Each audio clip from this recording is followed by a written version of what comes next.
Hello, everybody, and welcome to Podcast Period, the internet's worst podcast.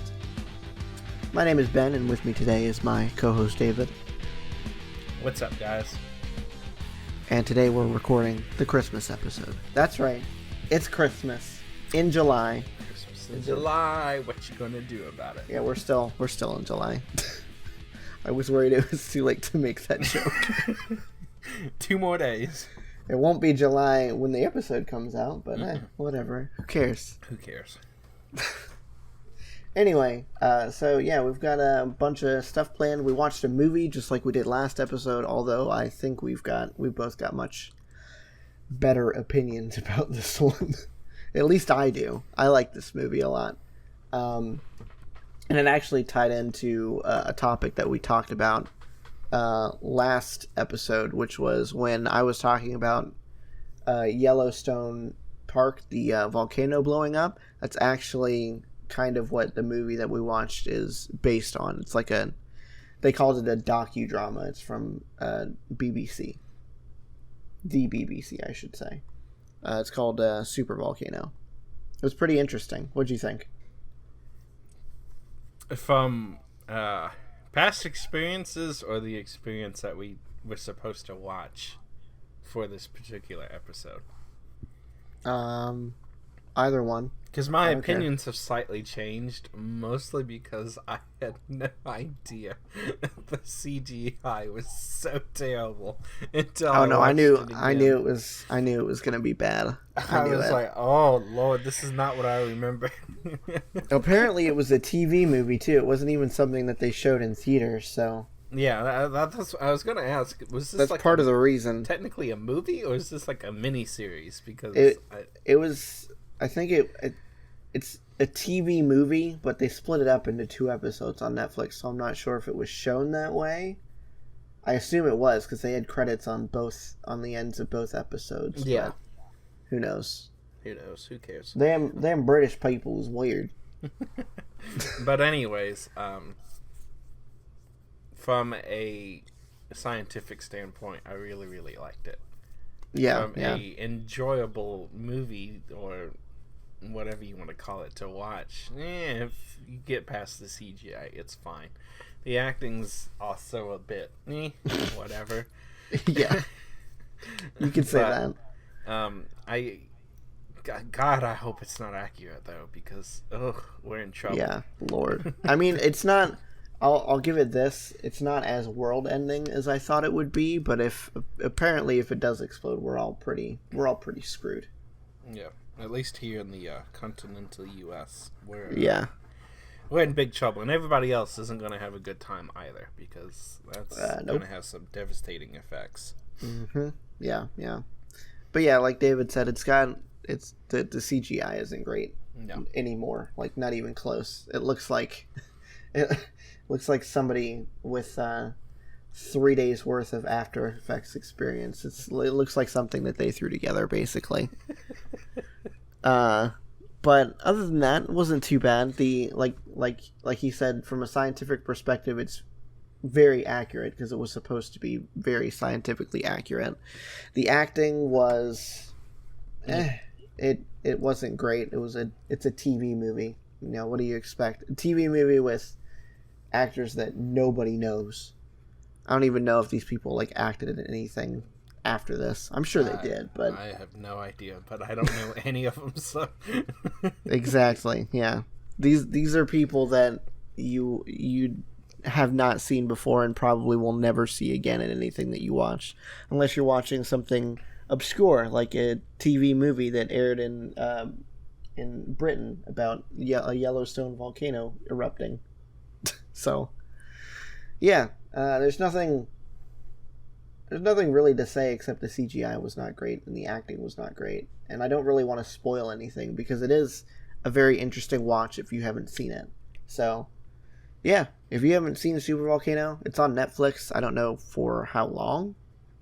But, I mean, if you're listening to this episode and you think that it sounds pretty interesting, I would go watch it. It's a good watch. Sounds about right.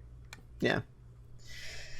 Okay, so David brought a few topics. I brought a few topics, but I'll let David go ahead and go first with what he's got, or at least one of what he's got. Well, this wasn't originally a topic, but I was thinking about it because I've been seeing the memes all over, and we were talking about aliens a couple episodes ago, so I figured why not. What do you think about the Storm Area 51 nonsense? Oh God, that's so stupid. That's so dumb. I mean, there's nothing in Area 51. Let's be honest. If there is something, then it's gonna be so well guarded that you're gonna die before you even get in there. So what's the point? No, there's too many people out there ready to clap some alien cheeks. So yeah, no, nope, that's gross. I don't need no interspecies relations here. Thank you very much. It's already bad enough people doing it with sheeps and cows and whatnot. Nope. Oh, I think I just threw up a little bit. Yeah, no. Oh, I forgot that was the thing. If you're one of those stupid people that's planning on storming Area 51, more power to you. Good luck. I do not expect you to live. No, so and, I will not be surprised if you don't. And I will not shed a tear over your gravesite because I will not be there because you people are asking for it if you actually plan on doing this. Exactly. This is a bad idea. Mm-hmm. But I think it's funny to look at all the memes on Facebook and be like, "Oh Lord, yeah, humanity, what a tragic waste of resources." Humanity is ridiculous. 99% of the time.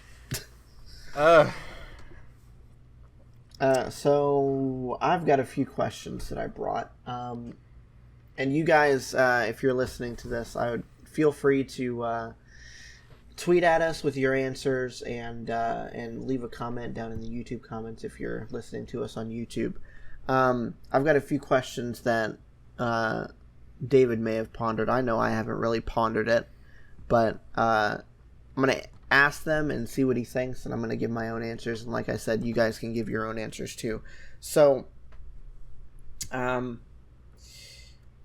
what do you think makes a game last? As in, like, what do you think makes it last beyond the usual timeline of a game, like 2-3 months or whatever? Honestly, it has to be more of a nostalgia thing. It has to be enjoyable to play. I don't think graphics counts at all because there's too many games out there that people just obsess over and love. And while, yes, okay, the graphics may have been great for the time, they're crap compared to today, and that's obviously got nothing to do with it. So I don't think it has anything to do with graphics or any other visual aspect of the game that would look like trash today. It's got to be gameplay, maybe story involved with it. Like if it's got a great story and you just love playing through it over and over again, like it's captivating and it's got a good outline to it, that's gotta help, because there's gotta be a reason why I want to keep playing this. Otherwise, it just gets boring. If there's no substance to it, once I've beaten it, why should I continue to play? There's gotta be something. So it's gotta be nostalgia, it's gotta be gameplay. Everything else, it's subject to time and graphics capabilities and computing capabilities, and everything's just going to progress. We're not going to stop. So it's going to look like crap in 10 years, but who cares if it's a good game? Yeah, exactly. Like so that's like my with, opinion on it. Like with all the Super Nintendo and Nintendo games and all that, and even here lately with Minecraft, the huge resurgence that's been going on with that, especially on YouTube, is insane. Like there was nobody playing it, like, I don't know, what, like 6 months ago or something like that, and now you've got the second largest channel on the platform, PewDiePie. He's playing, like, he's doing a Minecraft series now. That's how gigantic it's gotten. Yeah, it's come back in a huge way. Of course, I never thought it really I mean, I know it hits slowdowns, but I don't know. Yeah. Minecraft just seems to be the game that can't die. No, I don't. I don't think it's. I don't think it's going to. They still had even in like the YouTube slump or whatever. They still had like hundreds of millions of daily active users, people playing it every day. Because it's just a fun game. It is, especially.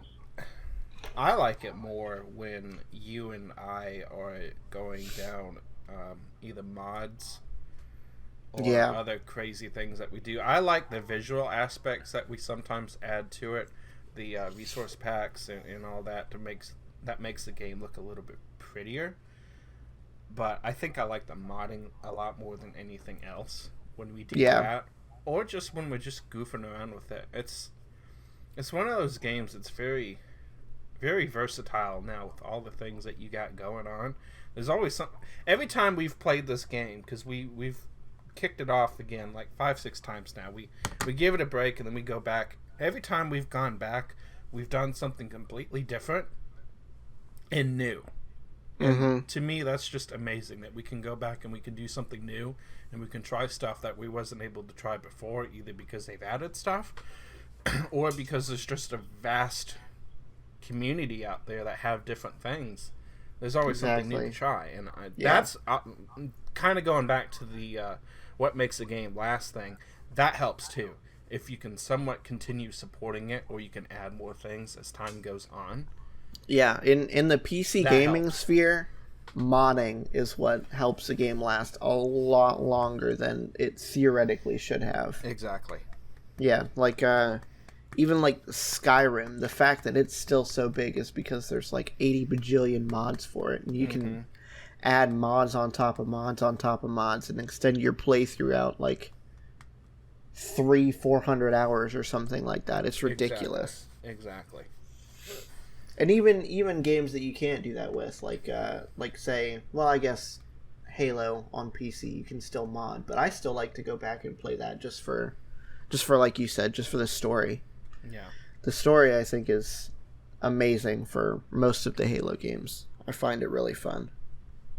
And the gameplay too. Yeah, that's one thing I'm really looking forward to when that all comes out, was actually being able to play Halo, because I never was able to. I played it a few times at like friends' houses, but that was it. I actually want to be able to play it, so I can't wait for this Master Collection to come out. Master Chief Collection, yeah. Yep. Yeah, that's what I'm waiting for too. It's going to be super fun. Alright, what else you got? I was looking at something on Facebook the other day, and one of our friends from work was at Walmart, and I guess it was somewhere nearby. I didn't realize they had them locally. But one of the little robot scanning machines had come down the aisle, and she got on and she was recording this thing, and she was freaked out. She had no idea what it was doing. She's like, "Is this thing scanning me and stuff?" I was like, "Oh Lord, I didn't know they had these here." But it sparked a little bit of a Google search. I wanted to check this out a little bit and see how widespread this was. Mm-hmm. So I was wanting to have like a little discussion on like robots in retail and other, low, I don't want to call it low skill, but it basically is low skilled required jobs, like burger flipping machines, and Lord knows else what they're trying to come up with in fast food and stuff just to replace the meal definitely task. Yeah. Mm-hmm. Well, they've already started putting all of those order your own burger kiosks or whatever. Yep. That you can basically do whatever you want on. Mm-hmm. Yeah. I don't know. I haven't really seen too many like robots or anything in any of the stores that I've been in here lately. See, I haven't seen one personally myself, so. Yeah. I don't know. I don't think it's definitely gotten more widespread in the last few years, but it's still not widespread to where, tomorrow you're going to go into a Walmart and see one necessarily. Like, you might, but chances are you probably won't. Oh, I don't know what I really wanted to discuss about that. I was just, I don't know, just bringing it up just to see what you had thoughts on. Like, think it's a good idea? Is it a bad idea? It depends on what they're trying to do with it. Like implementation. If they're doing it to try to replace somebody's job, I don't necessarily agree with that. But at the same time, they're probably going to be paying for this robot less than they are even, paying the person that would be doing the same job. They're probably going to be paying less for the robot. Yeah. So I don't know. I don't agree with it taking people's jobs, but it makes if the cost is right, then it makes business sense at least. Yeah. If it actually works anyway. I guess we'll see. Yep. I don't know. All right. What's next?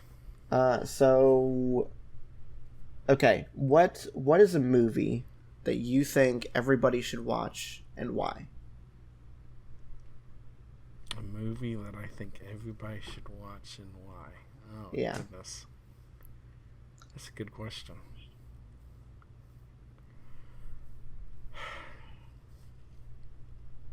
And you're not allowed to say Hocus Pocus. No, I'm not going to say Hocus Pocus. Why would I say Hocus Pocus? Oh. I don't know. I just wanted to make sure that you didn't. No, I wouldn't say Hocus Pocus. I want to come up with one that has like a good life lesson behind it, but I could also. It doesn't necessarily need to be. Just means it's good, just because it's good, because it's yeah, fun to exactly. watch It doesn't need to be something. It doesn't need to be something that teaches you something. It should be something that you enjoy watching, and you think everybody else, at least a good portion of the population, would enjoy watching. Mm-hmm. I don't know. I can't think of anything off the top of my head right now. I guess I should have pondered about that question a little bit more. Well, I've got mine. I'll go ahead and go with mine, and go with hopefully yours, hopefully you've got something by the time that I'm done talking. Anyway, so mine is technically 2, but people have probably seen either one or the other, but I think they should see both. Either John Wick or the original Kingsman movie. Both of those are great action movies. Especially Kingsman. I mean, John Wick, don't get me wrong, is great. The fight choreography is amazing. But when Kingsman came out and I saw that in the theaters, that was like my movie of the year. It was so awesome. We really did like that one. Yeah. I bought the movie as soon as it came out on Blu-ray, and I have not regretted it. It is so good. I can't remember if you bought me my copy or if I bought my copy, but I think my mom bought you your copy. I'm pretty sure. It was for your birthday or Christmas or something like that. Yeah.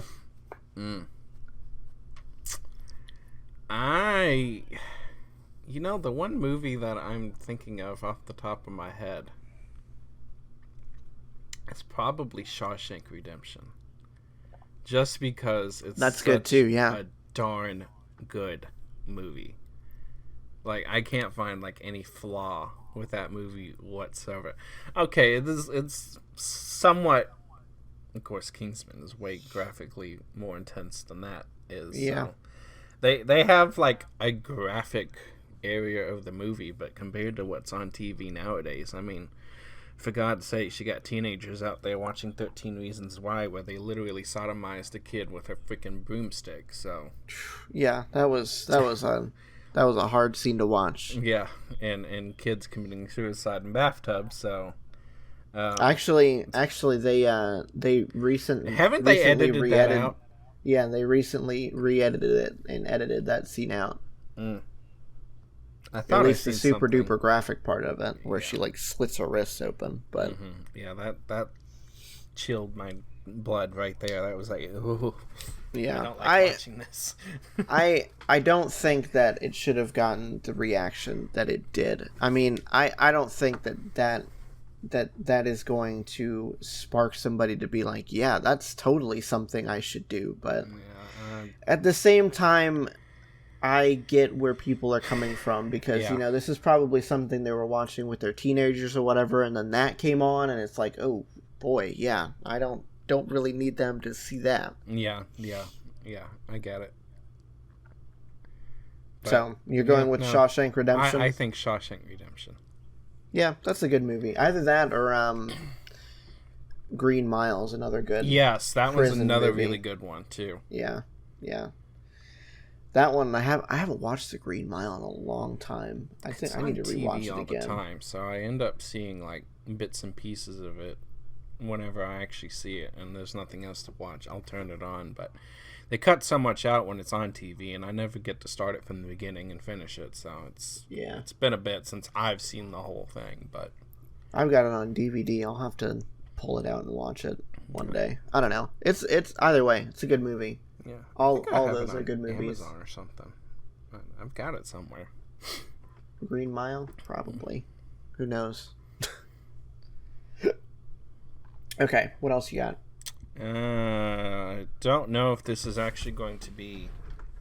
I have a feeling it is, because it's almost gotten to the point where they can't really not do this. There's a rumor going around that it looks like Apple is supposed to be ditching that godforsaken butterfly keyboard that has been just causing problem after problem. It's on its third iteration, and it's still junk and just dust. A little bit of dust and a little bit of other particulate matter, and it screws it up. Well, if they are, it's going to have to wait until the next iteration of the MacBook Pro, because they just came out with another iteration with the butterfly switches still on it. Yeah, I think it might supposed to be 2020 is when they might be ditching the butterflies and going with some kind of scissor mechanism instead. That would be smart. But who knows with Apple?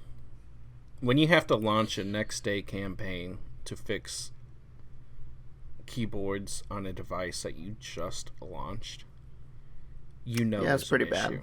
That's pretty bad. Yet another reason why I don't understand people in the Apple train. I really don't. Yeah. Not exactly the most, fairly priced machines ever. No. TBH. Not really. Maybe on the desktop side, but on the laptop side, not really. Who knows? Okay. Apple sucks. That's what we're trying to get at. Anyway, so what is something that you hate that you have no rational reason to hate? Something that you hate. Oh, that's nice. Thanks. All right, podcast ended. We'll see you guys next week or next 2 weeks. Joking. You know that. Something that I hate that I have no rational reason to hate. Now, is this a pet peeve? Is this a tick? It can be anything. Anything. Mm-hmm. Something that I hate with no rational reason. Probably people who have it's certain music that triggers a lot of bass. And they're blasting it in their cars in the middle of traffic. Oh, yeah. And it's so bad that the bass is rattling your vehicle and your brain. I don't mind the loud music. It doesn't bother me at all. It's when the bass is at a certain frequency that it vibrates everything, and it just hurts so bad in my ears. That's those people that have their, they've got an aftermarket bass in their car, and they crank it all the way up. Uh-huh. And it's ridiculous. And there's the only rational reason besides, being ignorant about it is maybe property damage or something like that. And none of that's the case. It's stupid, and I hate it, and it drives me nuts. But yeah, I don't have a problem with the loud music at all. So it's like an unrational thing in my head. It's just really when the bass kicks in, it's like, oh my god. Yeah. Stop. Yeah, I can understand that, yeah.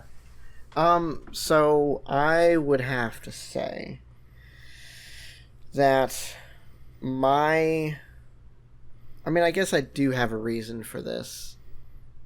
It's just because it annoys me, but I don't really have a reason beyond that. I really personally hate it when somebody repeats something to me that they've already said.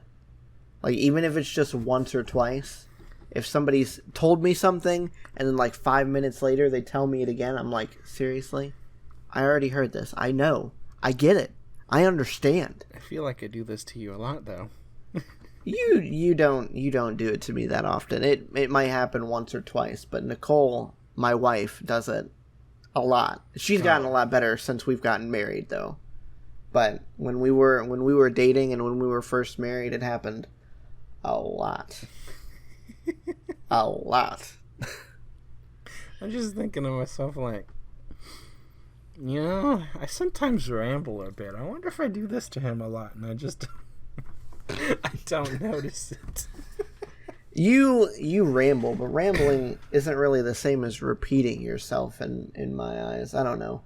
I mean, you don't really repeat yourself when you ramble anyway. The only time you've really ever had to repeat yourself is when we're playing a game and my ping is going to like 8,000 or whatever, and neither of us can understand each other. But that's a reason to actually have to do it. Yeah, exactly. It's when there's no reason to repeat yourself and you do it anyway. Mm-hmm. That's when it gets on my nerves. I could see that. Yeah. I don't, like I said, no rational reason other than it just annoys me. I get like that with people and customers all the time. Like, I don't need the whole life story, and I certainly don't need it 2 times. I heard what you said the first time. I gotcha. Mm-hmm. I don't need to hear it 4 times today, okay? Well, but you see, I was just trying to paint my deck stairs, and I wanted to know if you could recommend me something to paint my deck stairs. Yep. Mm-hmm. Can you recommend me something to paint my deck stairs with? You see? That's exactly what I'm talking about. And I don't know if the general public can understand this. But if you ever worked retail or you worked in the general public at all, dealing with the general population on a day-to-day basis, you know this is what people do. Mm-hmm. And it frustrates me to no end. It's that and them getting mad at you when you tell them not to do something that they're doing. Like, they ask you how they're supposed to do this certain thing, like how they're supposed to install this flooring or how they're supposed to apply this paint. Yep. And then when you tell them how to do it, they're like, that's not how you do it. What are you talking about? I don't want to do it that way. I'm like, You asked for my opinion. You asked for my advice. And then you're just going to ignore it and say, I'm going to do it this way anyways? Mm-hmm. I'm just like, yep, okay, good luck. Okay, fine. You do you. Don't come crying to me when it doesn't work out. Exactly. I tell people that all the time. It's like, okay, fine. You do it how you want to do it. But I'm telling you to do it the right way, and I don't want to hear a complaint later on when this doesn't work because you're doing it the way I'm telling you not to do it. Mm-hmm. Mm-hmm. Yep. Don't bring it back on me and say, hey, this guy told me I could do it this way and this didn't work. Yeah, no, I'm not having that. Yeah, screw you. You can go suck one. You can go suck a fat one. Okay. What else? What else do you have? So Facebook ended up getting finally they got fined for the Cambridge Analytica scandal that happened. Wasn't it like $5 billion or something that they got fined? $5 billion. Oof. Which some people claim it's not enough. And I was listening to Linus, and I want to say it was Luke. It may have been somebody else that week, but the last WAN show before they did the LTX WAN show. Mm-hmm. Apparently, $5 billion is about a quarter of their yearly profit. So, Jeez. you think a company's going to keep repeating something every few years if it's literally going to cost them a whole quarter of revenue and profit? Yeah, I would say probably not. It may have not sounded like enough compared to the big figures that some people like to hear, but imagine losing a quarter of your yearly income to something that you did. A good distinction to make would be, is this their revenue or is this their profit that it's a quarter of? I don't 100% know, but I could find out real quick. Because if it's their revenue, then that's gonna hurt them even more. Because that's not even counting what the expenditures that they have. Yeah. Okay, so the annual revenue for 2016 was $27.638 billion. So that's revenue, okay. 2017's was $40 billion, and 2018's was $55 billion. Revenue. Okay, so that's definitely not a quarter of their revenue. That's going to be a quarter of their profit. That would be a quarter of their profit then. Because that's like 10% revenue. Well, that's still... But still not, it's a lot. Still not a bad figure, though. Yeah. I'm sure, like you said, I'm sure some people would want to see a higher number, but like you were saying, imagine taking a quarter of your income away, a quarter of basically your profit. That would be ridiculous. That kind of hurts future investment and other things. Yeah. But the other argument to that being, this was just the FTC. This is just the U.S. government. How many other governments are out there? How many countries is Facebook involved with? How many countries is Facebook in? So how many more times are they going to get fined? Exactly. This is the FTC. This is one person, one organization out of one country. You honestly think the European Union, with the crap that they've been trying to do to the internet, is going to let this slide and not have some giant, if it's not the same, bigger fine? And how many doors is that going to open? Oh, probably a lot. So I can almost guarantee you the European Union is going to take them to court too. Oh, I guarantee. I wouldn't surprise that. Crap that they've been trying to pull. I guarantee it. Oh, well, it's just a matter of time. We'll have to wait and see what actually happens. But like you said, I'm sure I wouldn't be surprised if the fine was the same or even bigger. Which, I mean, that would be. I'm sure that would add up to the number that people would want to see.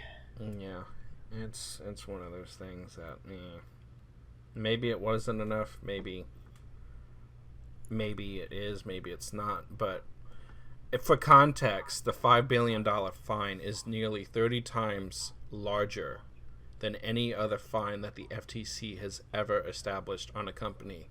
The last one being $168 million levied on Dish back in 2017. Whew. So it's 30 times larger than any other fine that they've ever given out. That's ridiculous. Well, that's what you get for playing with everybody's data. Really stepped in on that one. And the problem I have is it doesn't look like they freaking learned their lesson. Every few weeks, Facebook's in the news for something stupid like this. I wouldn't doubt it. I don't think they really care. Maybe this fine will make them care, but I don't know. It makes me wonder if they shouldn't be regulated by the government. As much as I hate government regulations, and as much as free business should be allowed to do what it wants, when it comes to stuff like this, I think it's unacceptable. I don't know if the business directly should be regulated, but I think the government should probably have a hand in how data is regulated. Exactly. As far as, like company policy and whatnot. There needs to be laws set in place for how companies can use data. And who knows, they might be, but they're obviously not strict enough. Yeah, exactly. if there's any at all. Mm-hmm. Because I mean, people can just you put in your email address and to sign up for a website, and they can, more than likely, they can just sell it off to whoever they want to. Mm-hmm. Yeah. So, yeah, we'll just have to wait and see what happens. I don't know. There definitely needs to be stricter laws in place, but there's nothing we can do right now. Mm-hmm.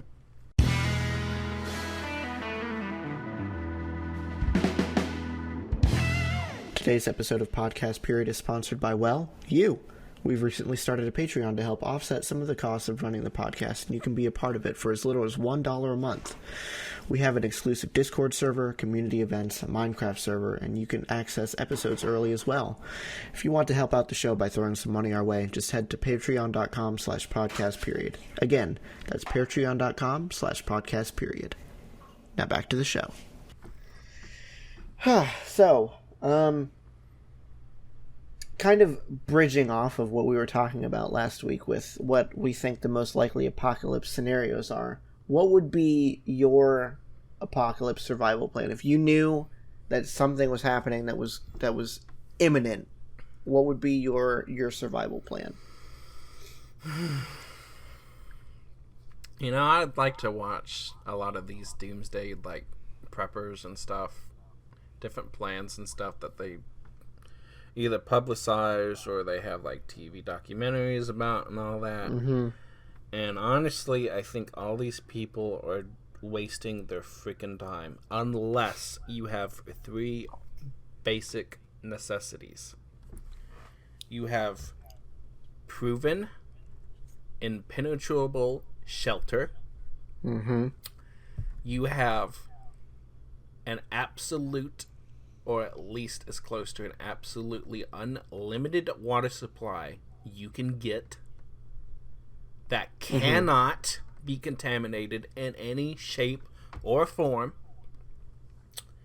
And you have basic food and other necessities for survival, for depending on what the situation is. This could be a short 2-3 week event where everybody who could be a potential threat has died because it's like radiation poisoning or something like that, where you just cannot survive even if you have food, shelter, and water because you've been poisoned and radiated to death. Or it could be like a 2-3 year scenario where the population slowly starves to death because you're running out of food resources. So you've got to have like a crap ton of supplies. You don't have those 3 basic things, you're screwed. What are weapons going to do to you, or what are weapons going to do for you if you don't have something to survive yourself? Do you think you're going to be able to go out and salvage it from somewhere? Looting and other things? Everybody else has either done it or it's contaminated and it's no good. Mm-hmm. These people try and say, oh, I'll build an armored vehicle. That way I'm totally defendable and can't be gotten to while I go and search for supplies and food and whatever. If you don't have your own little home taken care of, what's the point? And then I would add basic communication as a 4th necessity. Long-range radios, ham radios. I doubt the internet would be functional. Probably but not. A secured internet line would probably not hurt. I don't think it'd be able to work, but you got to have something. So telecommunication would be the 4th one, for sure.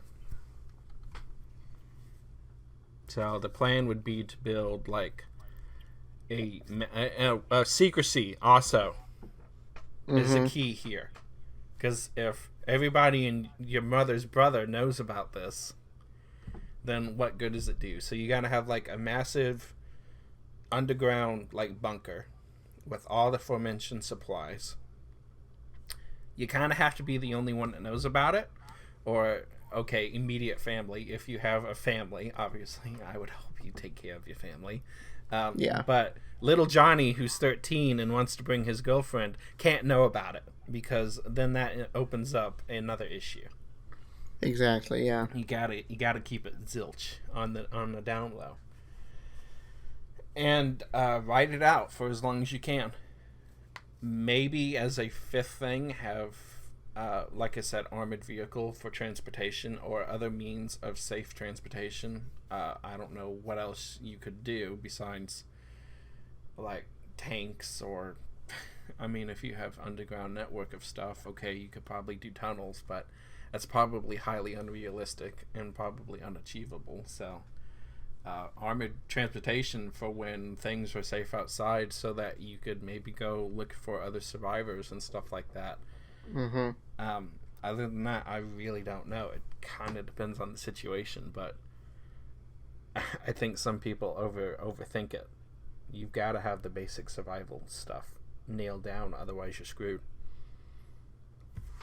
Ridiculous. Yeah, I think that's all right. That sounds about right to me. You have to have a very, very secure bunker. Yep. Like under your house or something like that. Mm-hmm. Under your house would probably be the smartest place to put it. That way, especially if this apocalypse thing is imminent. Exactly.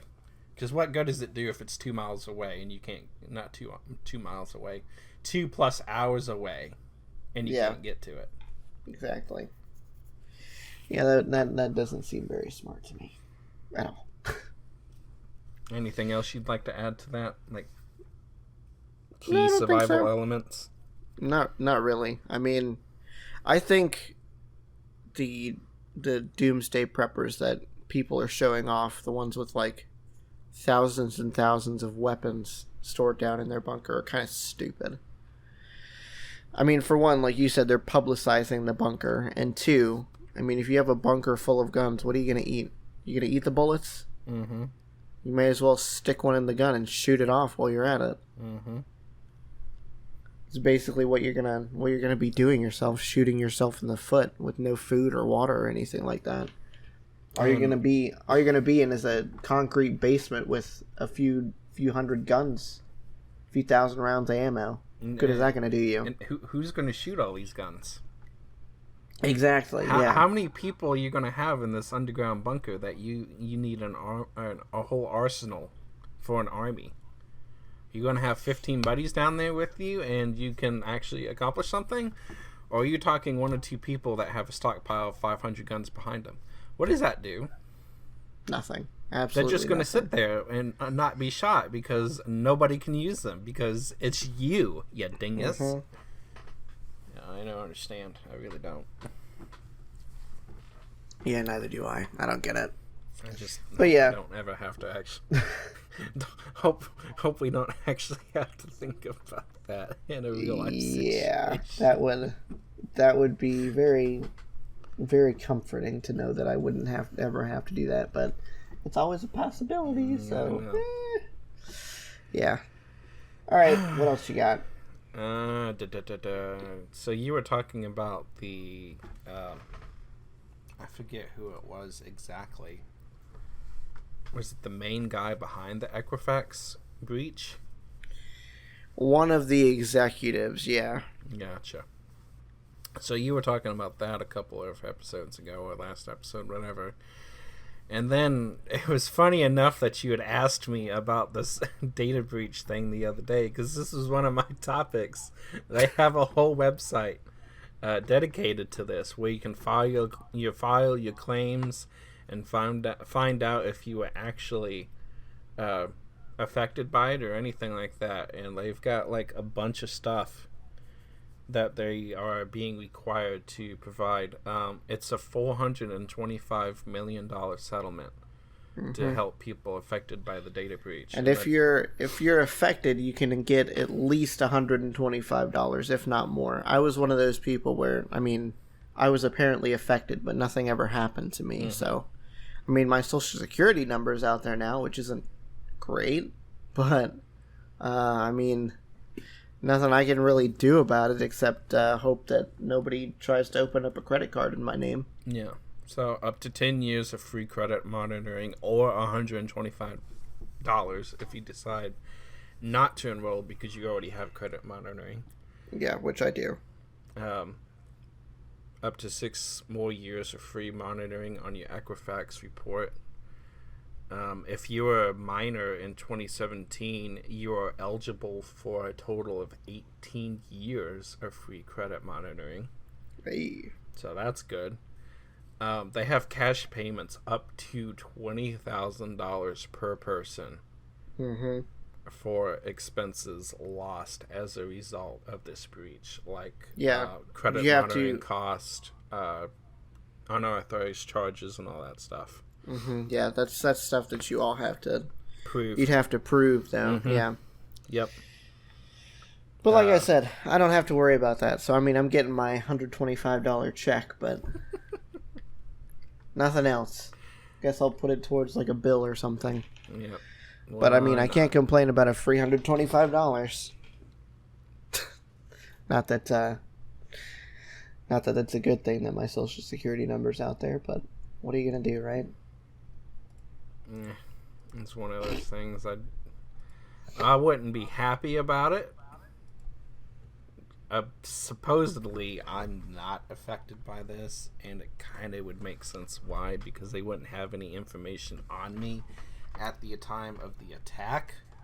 Yeah. But I'm sure somebody somewhere has information that they're not supposed to have, based on some other dingus doing something that they shouldn't have done and leaked, like an employer or somebody hacked an employer or the freaking schools have it. I saw a post on Facebook the other day where the local school system, actually it was for the whole state. The software company that was handling testing for the state of Tennessee had a data breach that included student information in it.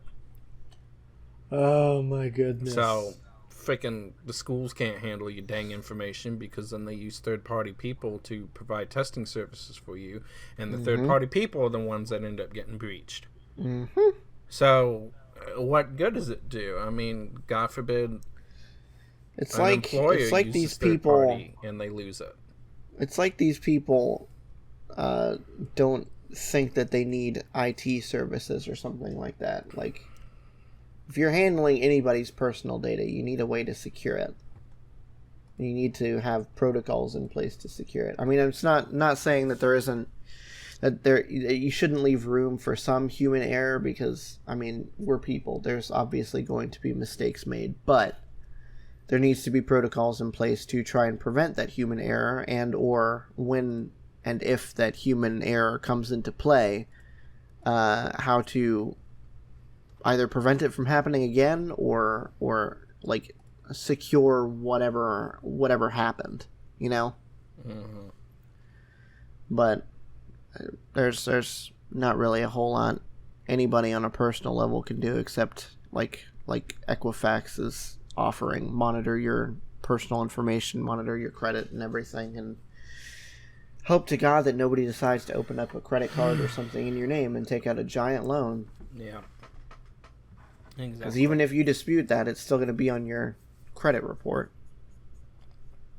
Which, as far as I know, anyway. Yeah, I mean, yes, you can dispute it. Yes, it'll eventually come off your report. But that stuff takes time, and if you're trying to get a loan for something and you find out, even if you found out like the month it happened, like if you got really good credit monitoring and you found out immediately, it still takes time to clean that crap up.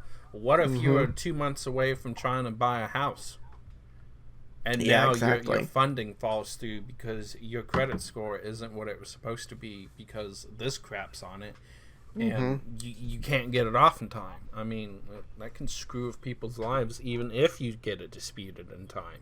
And God forbid what happens when you don't. Yeah. I'm sure that's happened to plenty of people before. Yep. My next door neighbor. There's some lady who got a hold of her Social Security and has tried to file taxes on her for, I don't know, the last 4 or 5 years now. Really? And they've gotten audited on the IRS like 3 years in a row because of it. Oh boy! And she doesn't know who this person is? Nope, no idea. It's somebody claiming to be her. That's nice. Yeah. So now she has like a special like tax ID crap that they have to file their taxes under now because her social security number is compromised. Wow. Yeah, that's fantastic. Yeah, that sounds like fun. Oh yeah. Oh, speaking of, this reminds me of something that I was listening about. Like, I was listening to a podcast a little while ago, and this just reminded me of that. If you are paying anybody to file your taxes, and you make under, what is it, like $66,000 a year, you're wasting your money. There are ways to file your taxes for free through commercial entities that literally anybody that makes under $66,000 can use. Like, you can use H&R Block. There's actually, I think that's the one that I'm still going to be using. TurboTax, all that junk. Mm-hmm. I think H&R Block is probably the one that you would use too if you file singly, right? Yeah, not under your parents. I think I did. I either did H&R Block last year and Jackson Hewitt this year, or vice versa. I use one and then I like to use the other. It just depends on what's going on and why. You'd have to, around tax time, remind me again, because I think you have to Google like IRS free file directory or something like that, mm-hmm. and then that'll direct you to the website that you'll need to go to. You might be able to just search H&R free file too, but yeah, no, that's what I did this year. Mine was completely free this year. I think last year it wasn't, because it was either last year or the year before. There was one of them that it wasn't because of the additional paperwork from the 401k and crap like that. Last year's was super easy. Everything that I needed was already sent in. The health ID crap was already sent. It shouldn't need to be paid for anyway. The only qualifying information is that if you make under $66,000 a year. So it's pretty much anything then? Mm-hmm. Even if you have extra 401k paperwork or whatever. Cool. Theoretically, you should be able to file the taxes for free through, I think it's through H&R Block. But yeah, just remind me around tax time next year, and remind, if you guys want to tweet at the show or whatever, I can tweet out a step-by-step thing on how to get to the IRS free file directory, so you can figure out whether or not you're eligible to file your taxes for free. I'm talking like completely free, not going to Walmart and buying the H&R Block program for $15 and then get 5 filings for free. This is like, you make $66,000 or under, you file for free no matter what. Interesting tidbit. Yeah. That'll come handy around February. Exactly. So my last little topic, or question, I guess. What is something that you do that makes you happy no matter what's going on?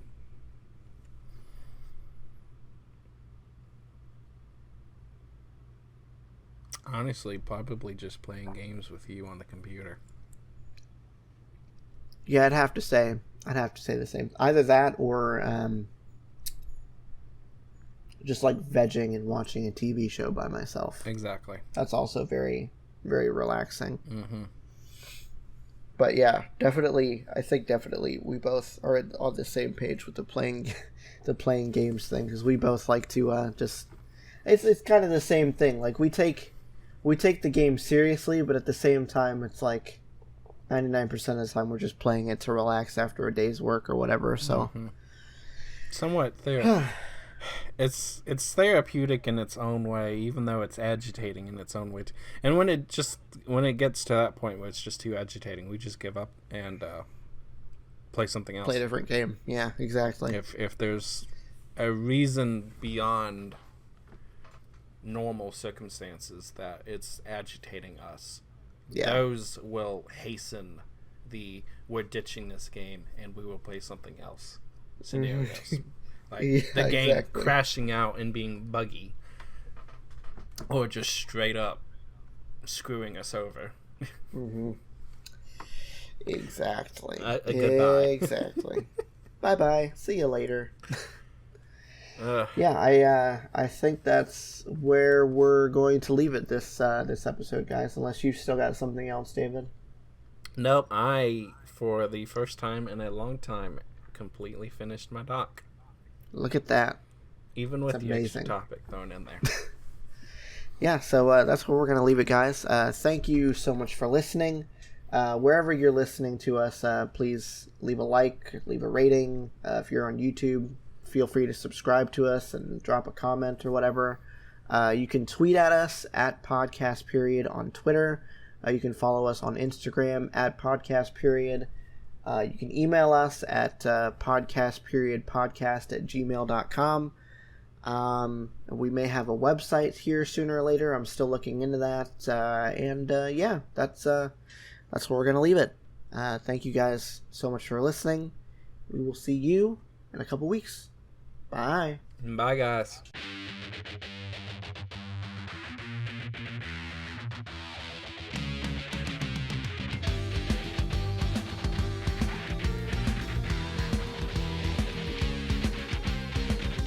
This episode of Podcast Period was produced and hosted by Ben, co-hosted and edited by David.